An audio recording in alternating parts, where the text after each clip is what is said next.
मोदी सरकारच्या दुसऱ्या टर्मचा अंतरिम अर्थसंकल्प आज सादर होणार। इंधनावरील उत्पादन शुल्कासह लाभांशावरील दुहेरी कर कमी होण्याची शक्यता।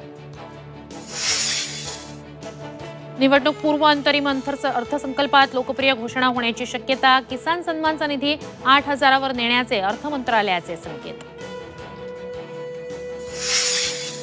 बजेट पूर्वीच केंद्र सरकारकडून सर्वसामान्यांना गुड न्यूज। मोबाईल फोन स्वस्त होणार। मोबाईलच्या सुट्या भागांवरील आयात शुल्कात कपात। रोहित पवार आज पुन्हा ईडी चौकशीला हजर राहणार। बारामती अॅग्रो कारखाना कथित गैरव्यवहार प्रकरणी चौकशी।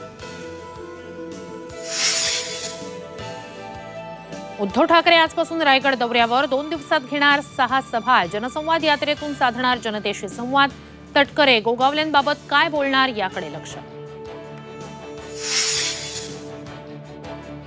संभाजीनगरच्या सिडको चौकात गॅस टँकरचा अपघात। 2 किलोमीटरच्या परिसरात प्रवेशबंदी। परिसरातील वीज पुरवठाही खंडित।